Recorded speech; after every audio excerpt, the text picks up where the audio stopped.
Hello everyone, आज हम लोग पढ़ने वाले हैं क्लास 7 की भूगोल की बुक से चैप्टर नंबर 13 अपशिष्ट जल की कहानी। पिछले क्लास में हमने चैप्टर 1 से चैप्टर 12 तक कंप्लीट कर लिया है। अगर आपने वो वीडियो नहीं देखी है तो आप प्ले लिस्ट में जाकर देख सकते हैं। इस चैप्टर के इंपॉर्टेंट नोट्स को भी मैंने हाईलाइट कर दिया है, आप चाहें तो आप अपने बुक में भी हाईलाइट कर सकते हैं। तो चलिए शुरू करते हैं आज की क्लास। आज की क्लास में हम अपशिष्ट जल के बारे में जानेंगे। अपशिष्ट जल क्या होता है? अपशिष्ट जल यानी कि गंदा पानी, जिसमें बहुत सारे जो अपशिष्ट पदार्थ होते हैं वो घुले हुए होते हैं, बहुत सारे कचरे होते हैं, बहुत सारे रासायनिक तत्व होते हैं, गंदगी होती है, मल होती है, बहुत सारी गंदगी पानी में घुली होती है। ऐसे गंदे पानी को हम क्या कहेंगे? ऐसे गंदे पानी को हम अपशिष्ट जल कहते हैं। झाग से भरपूर तेल मिश्रित काले भूरे रंग का जल जो सिंक, शौचालय, लॉन्ड्री आदि से नालियों में जाता है वह अपशिष्ट जल कहलाता है। अपशिष्ट जल की परिभाषा यहाँ दी गई है, डेफिनेशन दी गई है। अगर ये पूछा जाए कि अपशिष्ट जल किसे कहा जाता है तो आप लिखिएगा कि पानी जो कि झाग से भरपूर होता है, जिसमें बहुत सारे झाग होते हैं, जिसमें तेल मिला हुआ होता है, और जो काला भूरे रंग का जल होता है जो सिंक से निकलता है, शौचालय से निकलता है, लॉन्ड्री से निकलता है और यहाँ से निकलते हुए नालियों में जाता है, ऐसे गंदे पानी को अपशिष्ट जल कहा जाता है। इस प्रकार के कार्यों में प्रयुक्त जल को व्यर्थ नहीं जाने देना चाहिए। हमें ऐसे जल से दूषित पदार्थों को हटाकर उसे स्वच्छ बना लेना चाहिए। जब गंदा पानी निकलता है तो क्या हमें उसे बेकार जाने देना चाहिए? बिल्कुल भी नहीं। गंदे पानी को दोबारा से हमें प्योर करना चाहिए, दोबारा से उसे साफ़ करना चाहिए ताकि उसका दोबारा से यूज़ किया जा सके। तो जो कार्य होते हैं, जैसे कि घरों में काम होते हैं, कारखानों में काम होते हैं, बहुत जगहों पर काम होती है और उसमें जो पानी यूज़ किया जाता है, उसमें जो पानी यूज़ किया जाता है उसे बेकार नहीं जाने देना चाहिए। और हमें ऐसे पानी से जो दूषित पदार्थ हैं, जो गंदे कचरे हैं, जितने भी सारे रासायनिक तत्व हैं और बहुत सारे कचरे हैं, उनको हटाकर पानी को स्वच्छ बना लेना चाहिए, पानी को साफ़ बना लेना चाहिए। क्यों? क्योंकि ताकि हम उसका दोबारा से इस्तेमाल कर सकें। यहाँ लिखा है जल हमारी जीवन रेखा। जल क्या है? हमारी जीवन रेखा है। जल के बिना हम जिंदा नहीं रह सकते, जल से बहुत सारे काम करते हैं। तो जल क्या है? हमारी जीवन रेखा है। जल अगर नहीं होगी तो पृथ्वी में सूखा पड़ जाएगा, बहुत सारे जीव जंतु प्यास से मर जाएंगे। इसीलिए यहाँ लिखा है जल क्या है? जल हमारी जीवन रेखा है जो हमें जीवन प्रदान करती है। स्वच्छ जल मानवों की मूलभूत आवश्यकता है। साफ पानी क्या है? साफ पानी इंसानों के लिए बहुत ज़्यादा ज़रूरी होता है। दुर्भाग्य से उपयोग के लिए उपयुक्त स्वच्छ जल सभी को उपलब्ध नहीं है। एक रिपोर्ट के अनुसार 1 अरब से अधिक व्यक्तियों को सुरक्षित पेयजल उपलब्ध नहीं है। यहाँ लिखा है कि दुर्भाग्य से पानी जिसे इस्तेमाल किया जा सके, ऐसा साफ पानी सभी को अवेलेबल नहीं है। बहुत सारे ऐसे लोग हैं जिनको साफ पानी मिलता ही नहीं है। एक रिपोर्ट के अकॉर्डिंग 1 अरब से ज़्यादा लोगों को सुरक्षित पेयजल अवेलेबल नहीं है। 1 अरब से भी ज़्यादा लोग हैं जिन्हें साफ़ पानी नहीं मिलता है, साफ़ पीने वाला पानी नहीं मिलता है। इसके कारण विश्व की जनसंख्या का बहुत बड़ा भाग जल संबंधित रोगों से पीड़ित रहता है और मृत्यु का ग्रास हो जाता है। क्योंकि बहुत सारे लोगों को साफ़ पीने का पानी नहीं मिल पाता है, इसलिए पूरी दुनिया का ज़्यादातर जो जनसंख्या है, बहुत सारी जनसंख्या है जिसमें लोग गंदे पानी का इस्तेमाल करते हैं क्योंकि उनको साफ़ पानी नहीं मिलता है। और जब वो गंदे पानी का इस्तेमाल करते हैं, उसे पीते हैं, तो उन्हें वो बीमार हो जाते हैं और कभी-कभी बीमारी से उनकी मृत्यु भी हो जाती है। कई क्षेत्रों में लोगों, यहाँ तक कि बच्चों को स्वच्छ जल लाने के लिए कई किलोमीटर तक पैदल चलना पड़ता है। बहुत सारे ऐसे इलाके हैं जहाँ पर लोगों को पानी मिलता नहीं है, तो वो लोग क्या करते हैं? वो लोग बहुत ज़्यादा दूर तक जाते हैं, कई किलोमीटर दूर तक जाते हैं और पानी लेकर के आते हैं। सिर्फ बड़े ही नहीं बल्कि बच्चे भी क्या करते हैं? बच्चों को भी जाना पड़ता है साफ़ पानी लाने के लिए और वो कई किलोमीटर तक जाते हैं और वो भी पैदल जाते हैं। जनसंख्या वृद्धि, प्रदूषण, औद्योगिक विकास, कुप्रबंधन और अन्य कारकों के कारण अलवण यानी ताजे जल की आपूर्ति में बढ़ती कमी के बारे में पता होगा। आज बहुत सारे ऐसे इलाके हैं जिनमें साफ़ पानी मिलता नहीं है और ऐसे कई इलाके बढ़ते जा रहे हैं जहां पर साफ़ पानी अब मिलना मुश्किल हो चुका है। तो वो कौन से कारक हैं, वो कौन से फैक्टर्स हैं जिनकी वजह से साफ़ पानी नहीं मिल रहा है? तो इसमें जनसंख्या वृद्धि है, पॉपुलेशन है, प्रदूषण की वजह से भी साफ़ पानी नहीं मिल रहा है, यानी कि जो पानी है वो गंदा हो जाता है। और किसकी वजह से गंदा होता है? प्रदूषण की वजह से। नदियों में, नालों में, समुद्र में, झीलों में बहुत सारे कचरे फेंके जाते हैं, कहीं कहीं पानी सूख जाता है। तो इसकी वजह से क्या है कि किसी किसी को पानी मिलता ही नहीं है, कई क्षेत्रों में पानी नहीं मिलता है। औद्योगिक विकास की वजह से भी साफ़ पानी नहीं मिल पाता है। बहुत सारी जगहों पर इंडस्ट्री है, कारखाने हैं, जिनके गंदे पानी किस में मिल जाते हैं? नदियों में मिल जाते हैं और साफ़ पानी वो ले लेते हैं। इसकी वजह से लोगों को साफ़ पानी नहीं मिल पाता है। कुप्रबंधन यानी कि अच्छा प्रबंधन ना होने की वजह से भी जो साफ़ पानी की कमी है वो बढ़ती जा रही है। और दूसरे कई सारे कारक हैं, बहुत सारी फैक्टर्स हैं जिसकी वजह से साफ़ पानी की समस्या बढ़ती जा रही है, साफ़ पानी मिल नहीं रही है, साफ़ पानी बहुत सारे इलाकों में नहीं मिल रहा है और इस तरह से साफ़ पानी की कमी होती जा रही है। स्थिति की गंभीरता को समझते हुए विश्व जल दिवस 22 मार्च 2005 को संयुक्त राष्ट्र की जनरल असेंबली ने 2005 से 2015 की अवधि को जीवन के लिए जल पर कार्य के लिए अंतर्राष्ट्रीय दशक के रूप में घोषित किया है। अब बहुत सारे देश इस बात में चिंतित हैं कि कई देश हैं, कई क्षेत्र हैं, कई इलाके हैं जहां पर पानी मिल ही नहीं रहा है, साफ़ पानी मिल ही नहीं रहा है। तो इस स्थिति की गंभीरता को समझते हुए विश्व जल दिवस 22 मार्च 2005 को संयुक्त राष्ट्र की जनरल असेंबली ने 2005 से 2015 की अवधि को यानी कि 10 साल के समय को क्या नाम दिया? जीवन के लिए जल। और इस पर काम करने के लिए इन 10 सालों को अंतर्राष्ट्रीय दशक के रूप में घोषित किया। यानी कि इन 10 सालों में कई देश अपने जो जल समस्या है उस पर काम करेंगे और जो समस्या है उसका समाधान करेंगे। इस दशक में किए जाने वाले सभी प्रयासों का उद्देश्य उन व्यक्तियों की संख्या को घटाकर आधा करना है जिन्हें सुरक्षित पेयजल उपलब्ध नहीं है।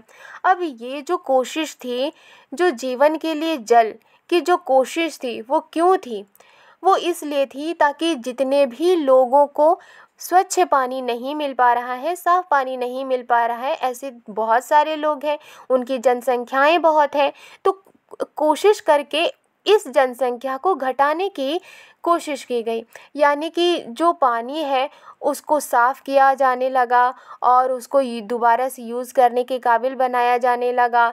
जहाँ जहाँ लोगों को साफ़ पानी नहीं मिल रहा था वहाँ पर पानी अवेलेबल कराने की सोची गई। तो बहुत सारे प्रयास किए गए। इस प्रयास का जो उद्देश्य था वो क्या था कि जो लोग जितने सारे लोगों को पानी नहीं मिल रहा है उन सभी लोगों की संख्या को घटाई जाए।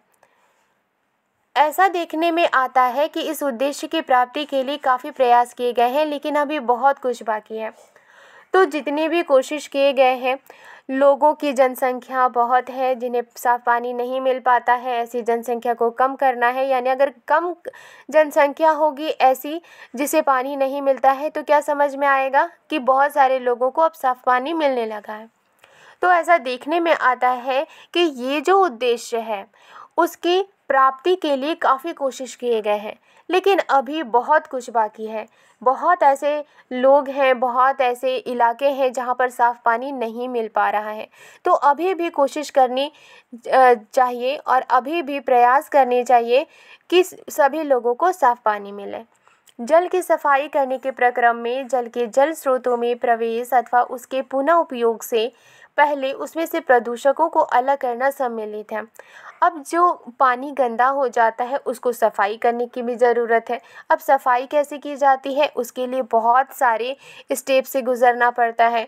तो जो जल की सफाई है उसके प्रोसेस में जो गंदा पानी है वो साफ पानी के स्रोत से ना मिले, पहले उसे साफ करना है, उसके बाद पानी के स्रोत से मिले।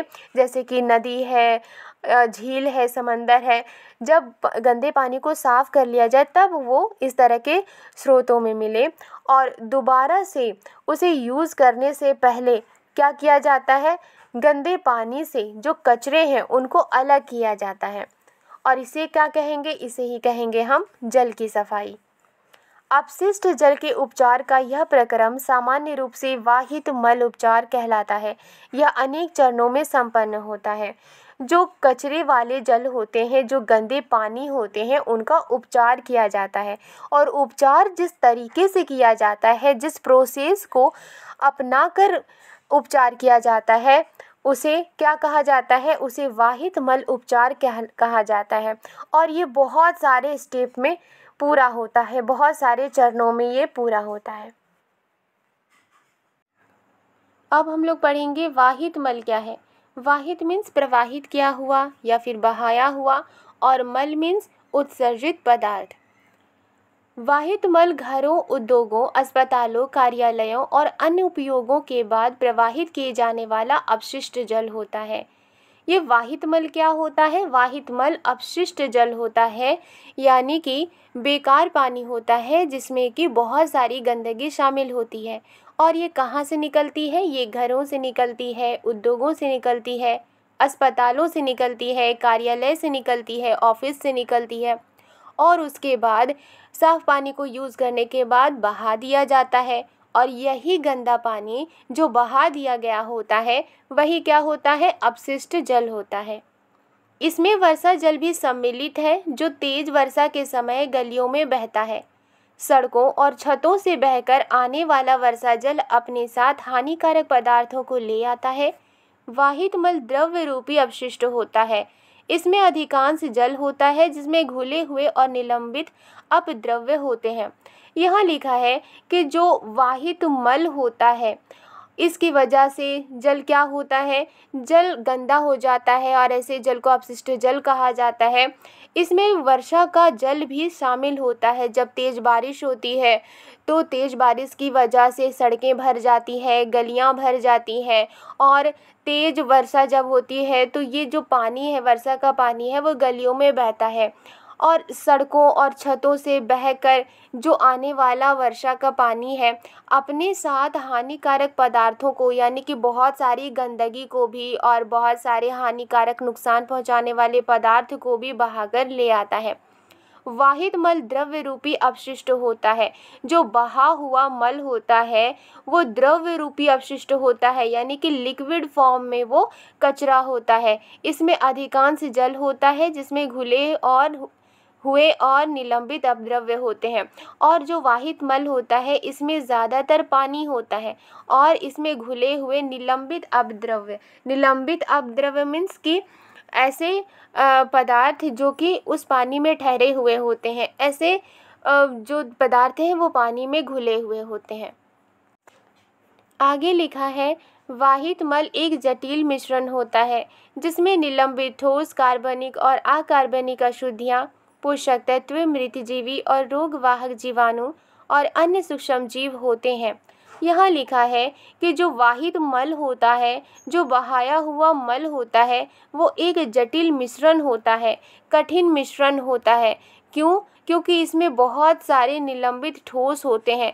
इसी जल में रुके हुए ठोस होते हैं, कार्बनिक और अकार्बनिक अशुद्धियाँ होती हैं, पोषक तत्व भी होते हैं, मृतजीवी और रोगवाहक जीवाणु भी होते हैं, यानी कि बहुत सारे कीड़े मकोड़े, जानवर मरे हुए और जो बीमारी फैलाने वाले जीवाणु होते हैं, और दूसरे बहुत सारे सूक्ष्म जीव होते हैं। इनमें निम्नलिखित शामिल है। और वाहित मल में क्या क्या शामिल होता है, यहाँ लिखा है इन अशुद्धियों के कुछ सामान्य उदाहरण इस प्रकार हैं।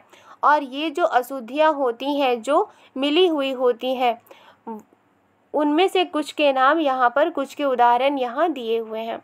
यहाँ लिखा है कार्बनिक अशुद्धियाँ। कार्बनिक अशुद्धियों में क्या क्या पाया जाएगा, मानव मल, यानी कि जो इंसान उत्सर्जित करते हैं पदार्थों को, जैविक अपशिष्ट पदार्थ, तेल, यूरिया। यूरिया किसमें पाया जाता है? मूत्र में। पीड़कनाशी, शाकनाशी, फल और सब्जी का कचरा आदि। यूरिया वैसे सिर्फ मूत्र में ही नहीं पाई जाती, और भी बहुत सारे रासायनिक पदार्थ में पाई जाती है। और पीड़कनाशी, पीड़कनाशी मीन्स कीड़ों को मारने वाली जो दवा होती है। शाकनाशी मीन्स खरपतवार, जो अनवांटेड प्लांट्स होते हैं जब फसलें उगाई जाती हैं और अलग से जो खरपतवार उग आते हैं, ऐसे खरपतवार को मारने के लिए जिन रसायन का इस्तेमाल किया जाता है उसको शाकनाशी कहा जाता है। इसके अलावा फल और सब्जी का जो कचरा होता है वो कौन सी अशुद्धियाँ होती हैं? वो कार्बनिक अशुद्धियाँ होती हैं। नेक्स्ट है अकार्बनिक अशुद्धियाँ, नाइट्रेट, फास्फेट, धातुएं। ये क्या है? ये अकार्बनिक अशुद्धियाँ हैं। नेक्स्ट है पोषक तत्व। पोषक तत्व में क्या क्या मिली हुई होती है? फास्फोरस और नाइट्रोजन से भरी हुई पदार्थ। और जीवाणु कौन कौन से होते हैं? हैजा और टाइफाइड आदि रोग उत्पन्न करने वाले क्रमशः विब्रियो, कॉलरा एवं साल्मोनेला, पैराटाइफी। और नेक्स्ट है अन्य सूक्ष्म जीव भी वाहित मल में शामिल होते हैं, मिले हुए होते हैं। वो कौन से सूक्ष्म जीव हैं? पेचिस आदि रोग पैदा करने वाले प्रोटोजोआ। तो ये जितने भी उदाहरण हैं, ये उदाहरण किस में मिले हुए होते हैं? ये वाहित मल में मिले हुए होते हैं। इसीलिए यहाँ लिखा है वाहित मल एक जटिल मिश्रण होता है। अब हम लोग पढ़ेंगे जल शोधन एक घटनापूर्ण यात्रा। यानी कि जब जल को शोध किया जाता है, मीन्स कि जो जल होता है, गंदा जल होता है, उसको उपचार किया जाता है और उससे प्रदूषित पदार्थों को अलग किया जाता है। तो ये किस तरह की यात्रा होती है? घटनापूर्ण यात्रा होती है। ये कई चरणों में होती है। यहाँ लिखा है घरों तथा सार्वजनिक भवनों को स्वच्छ जल की आपूर्ति सामान्यतः पाइपों के एक जाल द्वारा की जाती है और पाइपों के एक अन्य जाल द्वारा उपयोग किए जा चुके जल को ले जाया जाता है।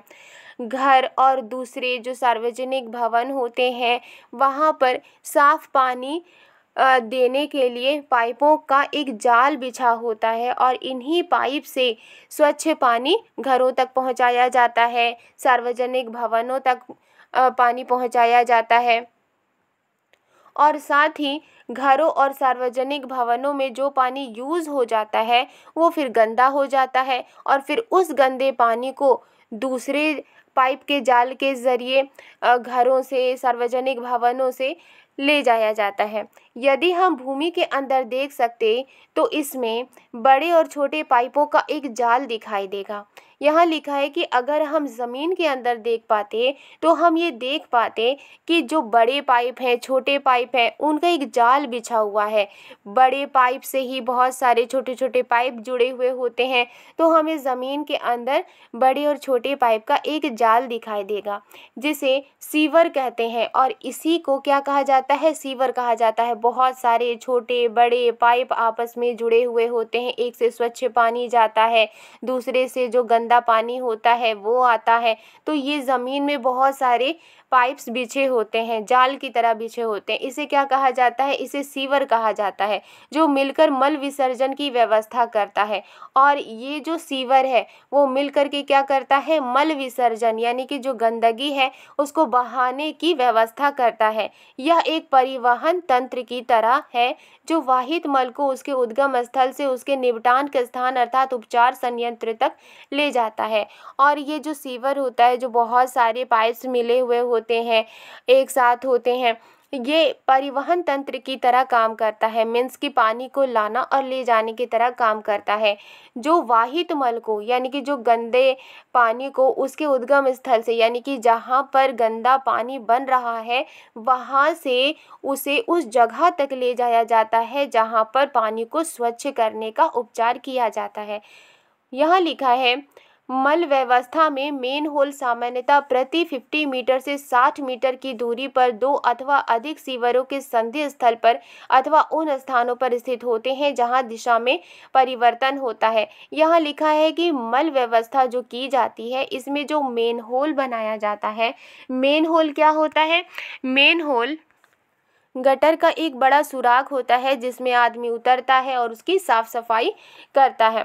यहाँ लिखा है जो मेन होल होता है वो 50 मीटर से 60 मीटर की दूरी पर बनाई जाती है। 2 या 2 से ज़्यादा जो सीवर होते हैं, जो आपस में सीवर जो पाइप्स मिले हुए होते हैं वहाँ पर बनाए जाते हैं, या फिर उन जगहों पर बनाए जाते हैं जहाँ दिशा में परिवर्तन होता है। मीन्स कि 50 मीटर की दूरी पर मेन होल बनाए जाते हैं। ये बड़ा सा गटर का सुराख होता है जिसमें उतरकर साफ सफाई की जाती है, या फिर सीवर जब पाइप आपस में मिलते हैं तो उस जगह पर एक मेन होल बनाया जाता है जहां पर उतरकर साफ सफाई की जाती है, या फिर जहां पर दिशा परिवर्तन होता है इस जगह पर मेन होल बनाई जाती है, ताकि जो पदार्थ है अगर यहाँ रहते हैं तो इसको यहाँ से गटर में उतरकर उसे सफाई की जा सके। अब हम पढ़ेंगे कि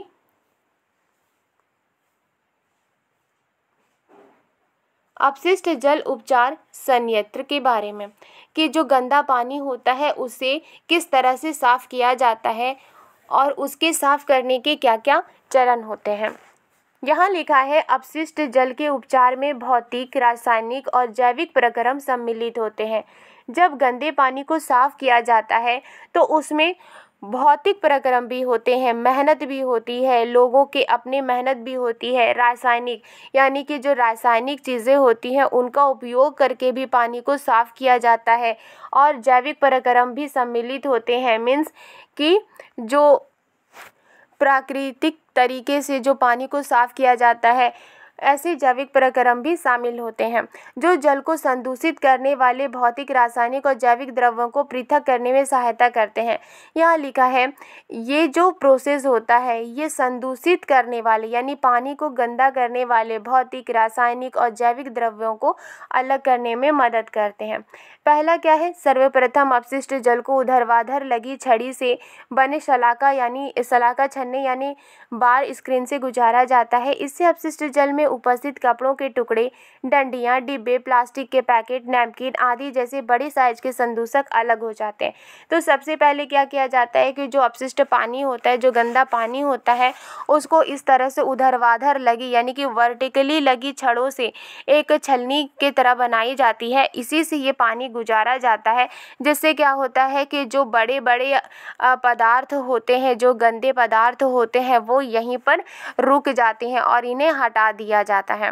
जैसे कि कपड़े के टुकड़े हो गए, डंडियां हो गई, डिब्बे हो गए, प्लास्टिक के पैकेट हो गए, नैपकिन हो गए, ये सब इस छलनी में रुक जाते हैं, फिर यहाँ से उन्हें हटा लिया जाता है।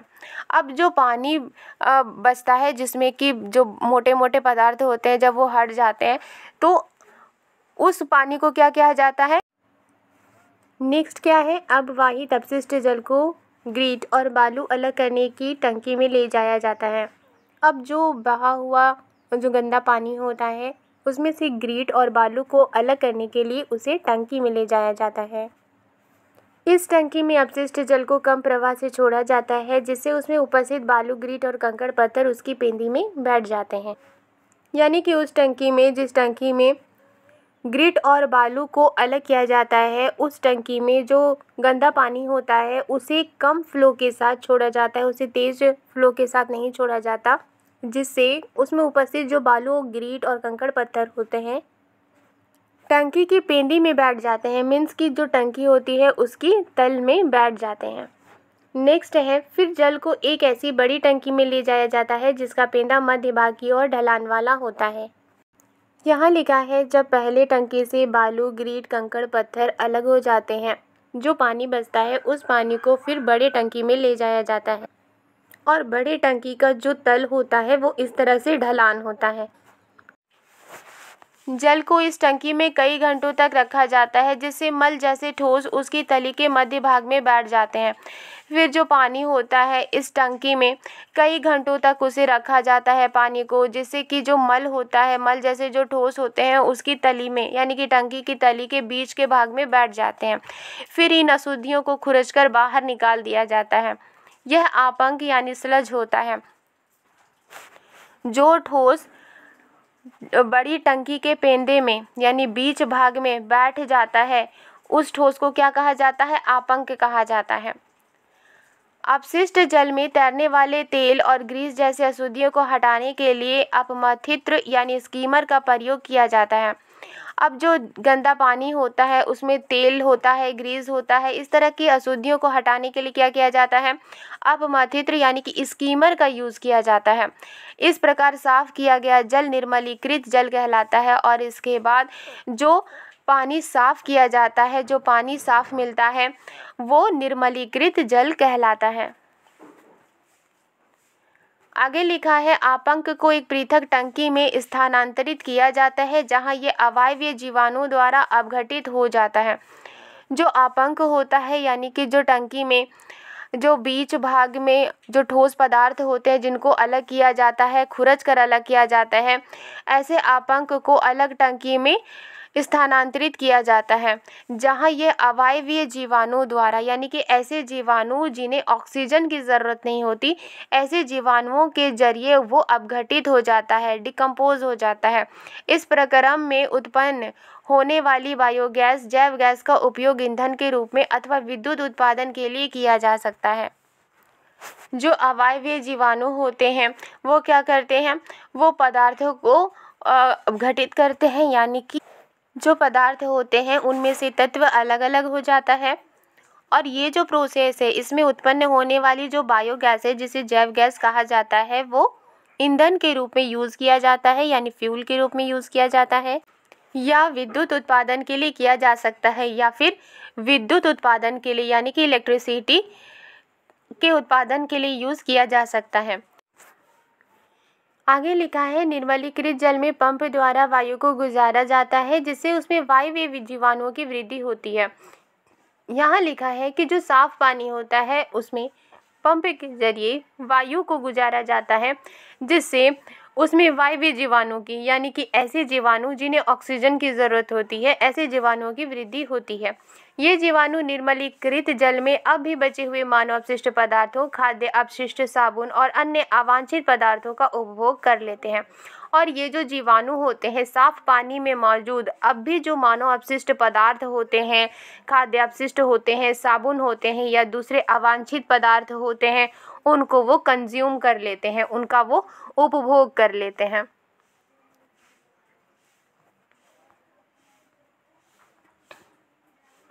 कई घंटों के पश्चात जल में निलंबित सूक्ष्मजीव टंकी के पेंदी में सक्रिय आपंक के रूप में बैठ जाते हैं। अब शीर्ष भाग से जल को निकाल दिया जाता है। सक्रिय आपंक लगभग 97% जल है। जल को बालू बिछाकर बनाए शुष्कन तलों अथवा मशीनों द्वारा हटा दिया जाता है। शुष्क आपंक का उपयोग खाद के रूप में किया जाता है जिससे कार्बनिक पदार्थ और पोषक तत्व पुनः मृदा में वापस चले जाते हैं। यहाँ लिखा है कि कई घंटों के बाद जल में जो निलंबित सूक्ष्म जीव होते हैं, जो ठहरे हुए जो सूक्ष्म जीव होते हैं, वो टंकी के पेंदी में सक्रिय आपंक के रूप में बैठ जाते हैं। अब शीर्ष भाग से यानी ऊपर का जो पानी होता है उस पानी को निकाल दिया जाता है और जो सक्रिय आपंक लगभग 97% जल है। जल को बालू बिछाकर बनाए शुष्कन तलों अथवा मशीनों द्वारा हटा दिया जाता है। पानी को क्या किया जाता है? पानी को बालू बिछाकर शुष्कन तल बनाए जाते हैं, उसके जरिए हटाया जाता है या फिर मशीनों द्वारा हटा दिया जाता है। शुष्क आपंक का उपयोग खाद के रूप में किया जाता है जिससे कार्बनिक पदार्थ और पोषक तत्व पुनः मृदा में वापस चले जाते हैं। और जो शुष्क आपंक होते हैं उनका उपयोग खाद के रूप में किया जाता है और इसमें कार्बनिक पदार्थ और जो पोषक तत्व होते हैं वो दोबारा से मिट्टी में वापस चले जाते हैं। उपचारित जल में अल्प मात्रा में कार्बनिक पदार्थ और निलंबित तत्व होते हैं। इसे समुद्र, नदी अथवा भूमि में विसर्जित कर दिया जाता है। जो जल उपचारित होता है, जो साफ पानी होता है, उसमें बहुत ही थोड़ी मात्रा में कार्बनिक पदार्थ होते हैं और निलंबित तत्व होते हैं। इस पानी को समुद्र में, नदी में या फिर भूमि में बहा दिया जाता है। प्राकृतिक प्रक्रम इसे और अधिक स्वच्छ कर देते हैं और जो प्राकृतिक तरीके से पानी को स्वच्छ करने की जो प्रोसेस है वो इसे और अधिक स्वच्छ कर देते हैं यानी कि साफ कर देते हैं। कभी कभी जल को वितरण तंत्र में निर्मुक्त करने से पहले उसे क्लोरीन अथवा ओजोन जैसे रसायनों से रोगाणु रहित कर लेना चाहिए। कभी कभी क्या होता है कि जो पानी होता है उसको वितरण तंत्र में फ्री करने से पहले, यानी कि ऐसा तंत्र जहाँ से पानी को डिस्ट्रीब्यूट किया जाता है, ऐसे तंत्र में फ्री करने से पहले उसे क्लोरीन से या फिर ओजोन जैसे रसायनों रोगाणु रहित कर लेना आवश्यक होता है। इन रसायनों को पानी में डालने से जो जीवाणु होते हैं वो हट जाते हैं। इस तरह से जो पानी होता है उसे रोगाणु रहित कर लेना ज़रूरी होता है। आगे लिखा है, नदी में जल प्राकृतिक रूप से उन्हीं प्रक्रमों द्वारा स्वच्छ हो जाता है जो वाहिद जल उपचार संयंत्र में अपनाए जाने वाले प्रक्रमों के जैसे ही होती है। नदी में जो पानी होता है वो नेचुरल तरीके से उन्हीं सारे प्रोसेस के जरिए साफ़ हो जाता है जो वाहिद जल उपचार संयंत्र में, यानी कि जो बहाया हुआ गंदा पानी होता है उसके उपचार के लिए जो संयंत्र अपनाए जाते हैं, जिस तरह से उसमें प्रोसेस होते हैं उसी तरह से प्राकृतिक तरीके से भी पानी स्वच्छ होता है। आगे लिखा है, यह सुझाव दिया गया है कि हमें वाहिद मल संयंत्रों के चारों ओर यूकेलिप्टस के वृक्ष लगाने चाहिए। यानी कि ये सुझाव दिया गया कि जो बहे हुए मल होते हैं उनके जो संयंत्र होते हैं जहाँ उन्हें साफ़ किया जाता है उनके चारों ओर यूकेलिप्टस के वृक्ष लगाने चाहिए। ये वृक्ष समस्त अतिरिक्त अपशिष्ट जल को अवशोषित कर लेते हैं। इस ट्री की, यानी कि इस वृक्ष की क्या खासियत होती है, ये एक्स्ट्रा जो अपशिष्ट होते हैं उसे अवशोषित कर लेते हैं और वायुमंडल में शुद्ध जल वाष्प को निर्मुक्त करते हैं और वायुमंडल में जो शुद्ध जल वाष्प होता है, जो वाटर वेपर होता है, उसको फ्री करते हैं। अब हम लोग पढ़ेंगे जागरूक नागरिक बने। अपशिष्ट पदार्थों की उत्पत्ति मानव के प्राकृतिक एवं सामाजिक क्रियाकलापों का परिणाम है। पानी गंदा क्यों होता है? क्योंकि इंसान बहुत सारे काम करता है और समाज की क्रियाकलापों की वजह से पानी गंदा होता है, परंतु हम अपशिष्ट पदार्थों की मात्रा तथा उनकी विविधता को सीमित अवश्य कर सकते हैं। हालांकि इंसान अपने ज़रूरी काम को करता ही है जिसकी वजह से पानी गंदा हो जाता है, लेकिन हम अपशिष्ट पदार्थों की मात्रा, यानी कि जो अपशिष्ट पदार्थ होते हैं, जो कचरे होते हैं, उनकी मात्रा और उनकी विविधता को सीमित ज़रूर कर सकते हैं, लिमिट में यूज़ ज़रूर कर सकते हैं। हम प्रायः कूड़े कचरे से उठने वाली दुर्गंध से परेशानी का अनुभव करते हैं। हम कभी भी कूड़े कचरे वाले इलाके से अगर पास होते हैं तो उसमें से जो बदबू निकलती है उससे हम अनुभव करते हैं। खुली नालियों का दृश्य घृणित लगता है। जो खुली नालियाँ होती हैं वो देखने में बहुत ही ज़्यादा गंदी लगती हैं, क्योंकि उनमें जो पानी बहता है वो काला होता है, बदबूदार होता है और उसमें बहुत सारे कचरे मिले हुए होते हैं। वर्षा काल में स्थिति और भी भयावह हो जाती है जब नालियाँ उमड़ने लगती हैं और उनका कचरा सड़कों पर फैल जाता है। जब बारिश का मौसम होता है, जब वर्षा काल होती है, वर्षा जब होती है तो उसमें ये जो सिचुएशन है वो बहुत ही ज़्यादा डेंजरस हो जाता है। क्यों?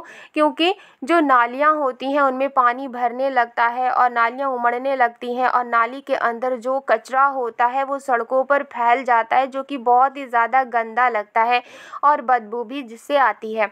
हमें कीचड़ से भरी सड़कों से अपना मार्ग ढूंढना पड़ता है और जब कीचड़ ही कीचड़ सड़कों पर होते हैं तो हमें क्या करना पड़ता है, हमें उसी सड़क से रास्ता ढूंढना पड़ता है कि किस तरफ साफ़ है, उसी तरफ से जाने के लिए रास्ता ढूंढना पड़ता है। ये परिस्थितियाँ अत्यंत अस्वास्थ्यकर एवं रोगकारक हो सकती हैं।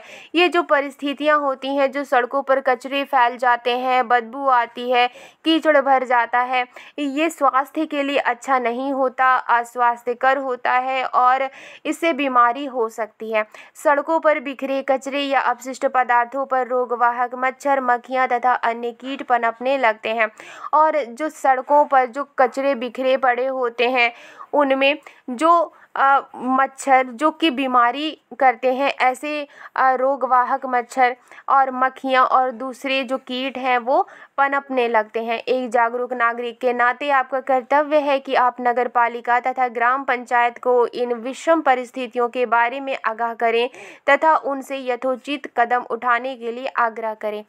यहाँ लिखा है कि एक जागरूक नागरिक होने के नाते आपका यह फ़र्ज़ बनता है कि आप अपने इलाके की नगर पालिका को आगाह करें, ग्राम पंचायत को आगाह करें कि इस तरह से सिचुएशन है, कचरे जमा हो जाते हैं, और उनसे ये कहें कि वो इसके निपटान के लिए ज़रूरी कदम उठाए। यदि किसी घर से निकलने वाला वाहिद जल पास पड़ोस में गंदगी फैला रहा हो तो आप उनसे अन्य नागरिकों के स्वास्थ्य के प्रति संवेदनशील होने का निवेदन करें। यहाँ लिखा है कि अगर किसी घर से, यानी कि कोई घर है और वो घर अपने घर से कचरा बहा रहा हो, पानी के साथ गंदा पानी बहा रहा हो और वो आसपास गंदगी फैला रहा हो, तो ऐसे नागरिकों से ये निवेदन करना चाहिए कि ये स्वास्थ्य के लिए अच्छा नहीं है, और ऐसे लोगों से ये निवेदन करना चाहिए कि वो अन्य नागरिकों के स्वास्थ्य के प्रति संवेदनशील हों। अब हम पढ़ेंगे अच्छी गृह व्यवस्था बनाए रखने की प्रक्रिया। गृह मीन्स घर। यहाँ लिखा है अपशिष्ट पदार्थों और प्रदूषकों को उनके स्रोत पर ही कम करने अथवा हटा देने की एक विधि इस बात के प्रति सचेत रहना है कि आप नालियों में किस प्रकार के पदार्थ बहा रहे हैं। यहाँ लिखा है कि जो कचरे होते हैं और जो प्रदूषक होते हैं, यानी कि जो पानी को गंदा करते हैं, वो उस जगह पर जहाँ पर ये बनते हैं या निकलते हैं वहाँ से ही उन्हें कम कर देना चाहिए और हटा देना चाहिए। ये एक हटा देने की जो विधि होती है, इस बात के प्रति सचेत रहना है कि आप नालियों में किस तरह के पदार्थ बहा रहे हैं। यहाँ लिखा है खाना पकाने के तेल और वसाओं को नाली में नहीं बहाना चाहिए। जो खाना पकाने का तेल होता है, वसा होता है, उसे नाली में नहीं बहाना चाहिए। क्यों? ये पाइपों में कठोर पदार्थों की परत जमाकर उन्हें अवरुद्ध कर सकते हैं।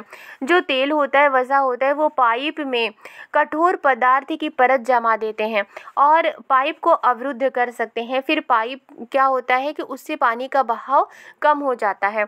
खुली नाली में वसा मृदा के रंध्रों को बंद कर देती है, जिससे उसकी जल को फिल्टर करने की प्रभाविता कम हो जाती है। तेल और वसाओं को कूड़ेदान में ही फेंकें।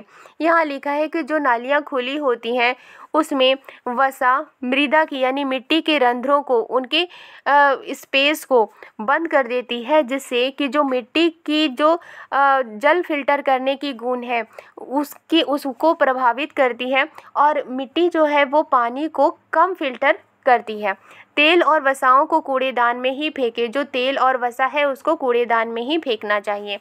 पेंट, विलायक, कीटनाशक, मोटर तेल, औषधियाँ आदि रसायन उन सूक्ष्म जीवों को मार सकते हैं जो जल के शुद्धिकरण में सहायक होते हैं, इसलिए इन्हें नाली में मत बहाइए। यहाँ लिखा है कि पेंट, विलायक, कीटनाशक, मोटर तेल, औषधियाँ, इस तरह के रसायन क्या करते हैं? सूक्ष्म जीवों को मार देते हैं। ऐसे सूक्ष्म जीव जो पानी को साफ करने में मदद करते हैं, इसलिए इस तरह के रसायन को नाली में नहीं बहाना चाहिए।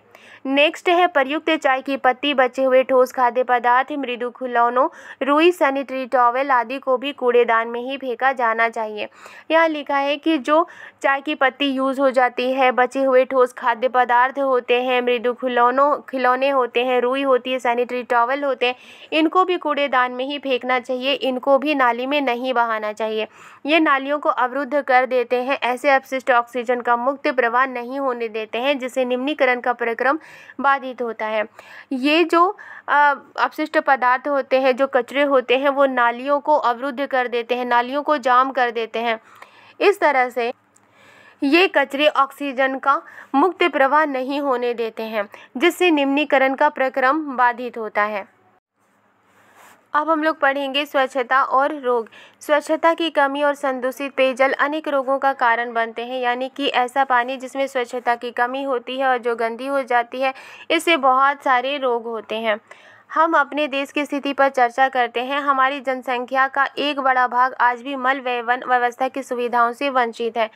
हमारा देश की बड़ी जो जनसंख्या है उसमें से एक बड़ा भाग आज भी मल व्यवन व्यवस्था की सुविधाओं से वंचित है, यानी कि जो गंदा पदार्थ होता है उसको सही तरीके से उसे हटाया नहीं जाता है। हमारी जनसंख्या का बहुत बड़ा भाग खुले स्थानों, नदी के किनारों, रेल की पटरियों, खेतों और अनेक बार सीधे जल स्रोतों में ही मल त्याग करते हैं। हमारे देश की बहुत बड़ी संख्या ऐसी भी है जो खुले जगहों पर मल त्याग करते हैं, नदी के किनारों में मल त्याग करते हैं, रेल की पटरियों में मल त्याग करते हैं, खेत और बहुत बार सीधे जल स्रोतों में ही मल त्याग करते हैं। आगे लिखा है अनुपचारित मानव मल स्वास्थ्य संकट का एक कारक है, यानी कि अनुपचारित जो मल होता है वो स्वास्थ्य संकट का एक कारक है, यानी कि जो मानव मल त्याग करते हैं, अगर उसको उपचारित नहीं किया जाता है तो ये हेल्थ के लिए हार्मफुल होते हैं। इससे जल और मृदा का प्रदूषण हो सकता है और इसकी वजह से पानी गंदा हो सकता है, मिट्टी गंदी हो सकती है। सतह पर उपलब्ध जल और भौम जल दोनों मानव जल से प्रदूषित हो जाते हैं। सरफेस पर जो पानी अवेलेबल होता है और ज़मीन के अंदर जो पानी अवेलेबल होता है वो दोनों इंसानों के मल की वजह से गंदी हो जाती है। भौम जल कुओं, ट्यूबवेल यानी नलकूपों, झरनों और अनेक नदियों के लिए जल का स्रोत है।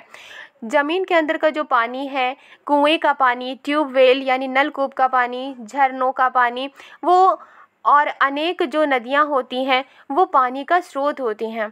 अतः अनुपचारित मानव मल जल जनित रोगों का सबसे सुगम पथ बन जाता है और इसलिए जो मानव का जो मल होता है जिसे उपचारित नहीं किया जाता है वो जल जनित रोगों का, यानी कि पानी से होने वाली जो बीमारी है उसका एक सोर्स बन जाता है।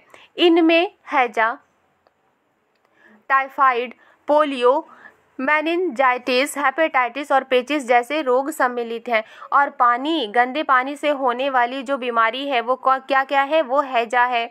इसके अलावा टाइफाइड है, पोलियो है, मेनिनजाइटिस है, हेपेटाइटिस है और पेचिस है। ये गंदे पानी की वजह से होती है। और ये किस वजह से गंदा पानी होता है? इंसानों के मल की वजह से होता है। अब हम लोग पढ़ेंगे वाहित मल निपटान की वैकल्पिक व्यवस्था। जो बहा हुआ जो मल होता है उसको हम किस तरह से निपटा सकते हैं। स्वच्छता की स्थिति सुधारने के लिए कम लागत के यथास्थान वाहित मल निपटान तंत्रों को बढ़ावा दिया जा रहा है, यानी कि स्वच्छता की जो स्थिति है उसको सुधारने के लिए कम लागत के, यानी कि कम पैसे जिसमें लगते हैं, यथास्थान वाहित मल निपटान तंत्रों को, यानी कि ऐसे तंत्र जो वाहित मल का निपटान कर सके, ऐसे तंत्रों को बढ़ावा दिया जा रहा है। इस तरह के तंत्रों का कुछ उदाहरण क्या है? सेप्टिक टैंक, रासायनिक शौचालय, कंपोस्टिंग पीट आदि इस तरह के तंत्रों के उदाहरण हैं। सेप्टिक टैंक उन स्थानों के लिए उपयुक्त हैं जहां मल वहन की व्यवस्था नहीं है, जैसे अस्पताल, अलग थलग बने भवन अथवा 4 से 5 घरों के समूह। जो सेप्टिक टैंक होते हैं उन जगहों के लिए होते हैं जहां पर मल वाहन की व्यवस्था नहीं होती है, जैसे कि अस्पताल है या फिर अलग थलग बने भवन है या फिर 4 से 5 घरों के समूह हैं। ऐसी जगहों पर सेप्टिक टैंक बनाए जाते हैं। आगे लिखा है कुछ संगठन मानव अपशिष्ट के स्वच्छता पूर्वक निपटान की तकनीकी सुविधाएं प्रदान करते हैं। यह लिखा है कि कुछ संगठन होते हैं जो इंसान के कचरे, यानी इंसान के जो मल होते हैं उनके अपशिष्ट के स्वच्छता पूर्वक निपटान की तकनीकी यानी टेक्नोलॉजी सुविधाएं प्रदान करते हैं। इन शौचालयों में अपमार्जन की आवश्यकता नहीं होती है। शौचालय से जो मल होता है वो बंद नालियों से होता हुआ बायोगैस संयंत्र में चला जाता है, जहां पर बायोगैस बनती है। उत्पन्न होने वाली जो बायोगैस होती है उसका यूज ऊर्जा के स्रोत के रूप में किया जाता है। अब हम लोग पढ़ेंगे सार्वजनिक स्थलों पर स्वच्छता। हमारे देश में समय समय पर मेलों का आयोजन होता रहता है। हमारे देश में समय समय पर मेला लगता रहता है। बड़ी संख्या में लोग इनमें भाग लेते हैं और बहुत सारे लोग इन मेलों में आते हैं।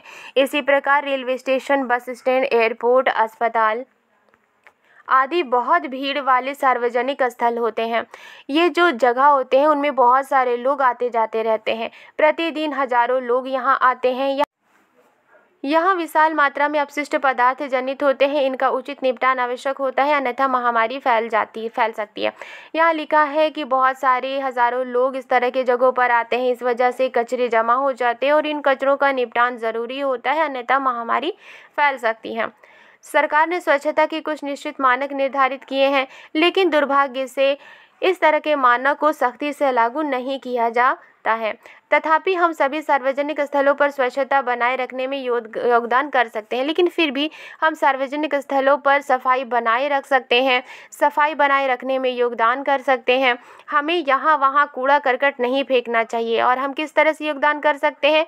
हमें यहाँ वहाँ कूड़ा करकट नहीं फेंकना चाहिए। यदि किसी स्थान पर कूड़ेदान ना हो तो हमें अपना कचरा घर ले आना चाहिए और कचरों को कूड़ेदान में ही डालना चाहिए।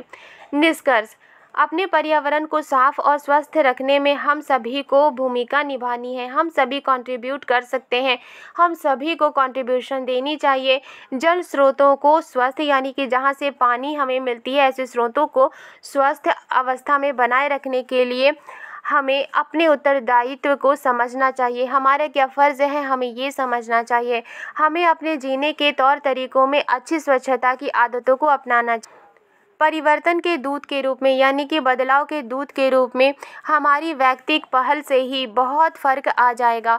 दूसरों को अपने दृढ़ संकल्प, विचारों और आशावादिता से प्रभावित करना चाहिए। अगर सभी व्यक्ति एक साथ मिलकर काम करें तो बहुत कुछ हो सकता है। सामूहिक कार्य में यानी कि इकट्ठे काम करने में अत्यधिक शक्ति होती है। यह लिखा है, महात्मा गांधी ने कहा था, मानवीय और पथ प्रदर्शक कार्य प्रारंभ करने के लिए किसी को भी किसी दूसरे का मुंह नहीं देखना चाहिए। जो इंसानियत का काम है, जो अच्छा काम है, उसे शुरू करने के लिए किसी को भी किसी और का मुंह नहीं देखना चाहिए। आई होप ये वीडियो आपको पसंद आई है तो लाइक एंड सब्सक्राइब करना मत भूलिएगा। मिलती हूँ नेक्स्ट वीडियो में। Thank you.